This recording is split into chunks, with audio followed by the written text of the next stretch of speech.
إلى أحمد التجاني وجمت رغبتي ومضى من أمري وما قل من صبري. Adab nomor 12. Seorang murid tidak boleh muji-muji gurunya di depan orang yang tidak senang kepada beliau. Karena apa? Ya, orang yang tidak senang mendengar pujian tentang orang yang tidak disenangi biasanya nanti akan berkomentar.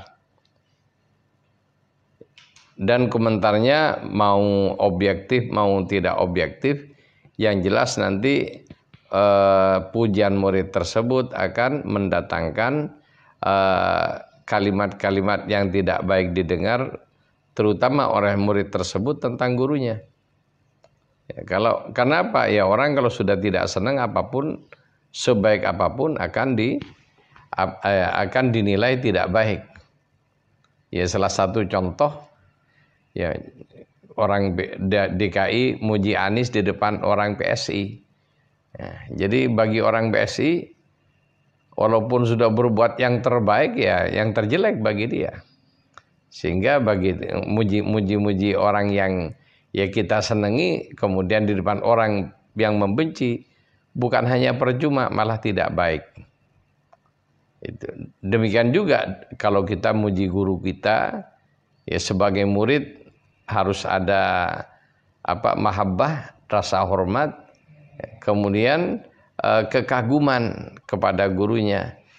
Kekaguman itu kadang-kadang terlontar dalam bentuk perbuatan dan kata-kata, yang mana jika dilakukan di depan orang yang tidak kita senangi, maka yang ada adalah hal-hal yang kontraproduktif, sehingga kita tidak dibenarkan memuji guru di depan orang yang membenci-benci kita. Ya, salah satu contoh lain tadi saya lihat dalam sebuah tayangan TikTok itu tadi ada orang kirim pada saya. Jadi ada yang mengusulkan kepada presiden agar mecat Habib Lutfi dari One Team Press. Ya, ternyata ya kalau kita lihat mereka adalah para pembenci habaib yang ngusulin agar Habib-Habib yang ada ini tes DNA karena sudah mereka anggap Habib palsu dan lain sebagainya. Ya, kalau kepada kelompoknya mereka tidak usah bicara habaib. Itu. Kenapa? Ya di hati mereka ya Habib tidak ada. Palsu semua bagi hati mereka. Ya, makanya kita tidak perlu ngomong. Paling-paling jadinya bertengkar. Demikian juga tentang Ikhwan Thariqah Tijani. Kalau bertemu dengan tokoh ataupun masyarakat yang sudah ya mengenal tentang thariqah, yang mana yang bersangkutan bukan orang Tijani dan tergolong orang-orang yang tidak senang dengan thariqah Tijani, sebaiknya kita tidak bicara thariqah. Kenapa? Yang ada hanya menimbulkan pertengkaran, dan bisa jadi ya kalau kita berdiskusi dengan orang tersebut dicarilah kekurangan-kekurangan sementara dalil kita tidak cukup untuk itu. Akibatnya kita bisa ragu dan lain sebagainya. Jadi itu. Kemudian yang ke-13, selalu menjaga istiqomah amalan yang diberikan oleh guru kita, baik pada saat berdekatan maupun berjauhan. Jadi kedekatan kita dengan para guru salah satunya dalam bentuk menjaga amalan yang diberikan oleh beliau. Walaupun kita secara fisik berjauhan, tapi istiqomah dengan amalan-amalan yang diberikan oleh beliau, hakikatnya itulah yang dekat.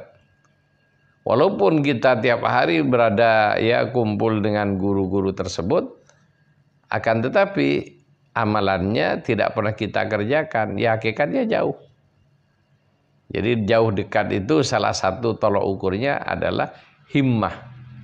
Ya, himmah kita, semangat kita dalam mengamalkan amalan-amalan apa yang diajarkan oleh guru, termasuk juga himmah untuk nyontoh perbuatan para guru tersebut. Sehingga itulah yang menjadikan kita dekat dengan mereka. Kemudian berikutnya yang ke-14, hatinya merasa selalu bersama guru dan selalu mengharap berkah darinya, serta selalu merasakan bahwa barokah yang Allah berikan kepadanya adalah berkat barokah gurunya. Ya. Jadi Ikhwan Thariqah Tijani secara khusus, ya, itu muridnya Syekh Tijani. Kemudian ketika saya jalan berdua dengan Syed Abdurrahim Abbasi, seorang dosen di Universitas Madinah, yang juga beliau adalah Tijani, muridnya dari Syed Abdurrahim Al-Ilmi, ya, ulama Quran yang menjadi rujukan para ulama dan qori dari seluruh dunia. Namanya Syed Abdurrahim Abbasi. Ya, ketika membahas masalah ini, ya, i'tiqad tentang guru, maka kata beliau, sebagai Ikhwan Thariqah Tijani kita harus punya keyakinan, punya i'tiqad bahwa semua yang kebaikan yang didapat dari Allah, termasuk semua hal-hal yang tidak enak, tidak baik yang Allah jauhkan dari kita, itu semata-mata karena barokah guru kita Syekh Ahmad bin Ahmad At-Tijani radhiyallahu anhu. Sampai kepada kata beliau, makanan, setiap suap makanan yang kita makan, rasakan bahwa itu adalah suapan dari Syekh radhiyallahu anhu. Minuman yang kita makan itu rasakan bahwa itu adalah ya minuman yang diberikan oleh Syekh radhiyallahu anhu. Kemudian semua kebaikan yang kita dapatkan dalam kehidupan sehari-hari berupa kemudahan-kemudahan, itu adalah karunia dari Allah melalui Syekh Ahmad bin Ahmad At-Tijani radhiyallahu anhu. Ia termasuk juga ketika kita mendapatkan kesulitan dan ujian-ujian, maka kita pun juga tetap berkeyakinan dengan keyakinan yang baik, itu adalah ujian Allah yang dilewatkan oleh Allah melalui guru kita Syekh Ahmad bin Ahmad At-Tijani radhiyallahu an, di mana seorang hamba kalau sudah diuji dan dia bersabar dan sukses menghadapi ujian tersebut, maka Allah akan menaikkan derajatnya. Maka ketika kita mendapatkan ujian berat maupun ringan, rasakan itu dari Syekh radhiyallahu an dan nikmati. Ya. Jadi jangan kita marah-marah, jangan rewel dan lain sebagainya. Maka kita nikmati semuanya berasal dari Allah SWT, dari Rasulullah, melalui guru kita Syekh Ahmad bin Ahmad At-Tijani radhiyallahu anhu. Jadi semua karunia itu hakikatnya adalah karunia Allah melalui guru kita. Karena hakikatnya segala sesuatu ini dari Allah SWT. Tidak ada yang tidak dari Allah. Kemudian melalui Rasulullah sallallahu alaihi wasallam. Lah untuk murid seorang thariqah, maka melalui gurunya. Ya. Dalam hal ini Thariqah Tijani gurunya tunggal Syekh Ahmad bin Ahmad At-Tijani radhiyallahu. Inilah para ikhwan rahimakumullah. Kemudian nomor 15, tidak boleh bergaul dan akrab dengan orang-orang yang dibenci oleh gurunya. Dan ini juga adab yang sangat sensitif. Ya, dalam kehidupan ini secara manusiawi, ya, guru kita bisa saja tidak senang dengan orang-orang karena dia manusia. Dengan orang-orang tertentu karena perbuatannya tidak disenangi oleh guru kita. Nah, kalau kita ingin cari ridho guru kita, tidak boleh dekat-dekat dengan orang yang membenci guru kita. Ya, contohnya ada tokoh yang benci Thariqah Tijani. Ya sudah, kita harus menjauhinya. Dan kita jangan bermesraan, bercanda, kongko-kongko dengan mereka. Jangan. Nanti akan menimbulkan kecemburuan Syekh radhiyallahu anhu. Ya manusiawi aja kita sendiri. kalau ada orang yang kita benci, orang yang mendekati orang yang kita benci itu akan kita benci juga. Ya, salah satu contoh yang paling nyata sekarang di medsos, saling caci maki antara pendukung ya pasangan calon yang ada. Artinya, ya kalau kita dengan pendukung Anies, jangan bicara Jokowi dan jangan bicara Prabowo dan Ganjar. Dengan mereka juga, dengan pendukung Ganjar dan Prabowo, jangan bicara Anies. Apa yang ada bertengkar.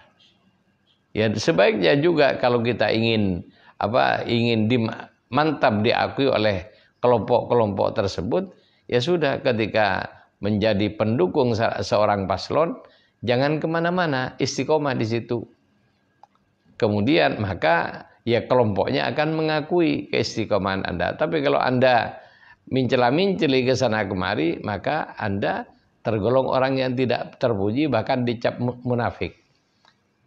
Demikian juga dalam bertorekoh, sama. Ya karena politik torekoh untuk mencapai kekuasaan. Adapun torekoh-torekoh mu'tabarah adalah cara untuk mencapai ampunan Allah, keridhaan Allah, dan cinta Allah Subhanahu wa taala. Ya, jadi tujuan di situ mempunyai tujuan tertentu, mempunyai kelompok tertentu, dan kita sebaiknya ya jangan sampai berkumpul dengan kelompok-kelompok yang tidak senang dengan Torekoh Tijani dan Syekh Ahmad bin Muhammad At-Tijani radhiyallahu anhu. Karena kalau sudah tidak senang percuma, sudah diajak ngomong percuma. Ya. Kenapa? Ya mereka bisa baca kitab. Ya. Sehingga kalau kita meyakinkan orang yang sudah baca kitabnya tapi tidak diberi keyakinan oleh Allah adalah sebuah pekerjaan sia-sia. Maka jauhilah.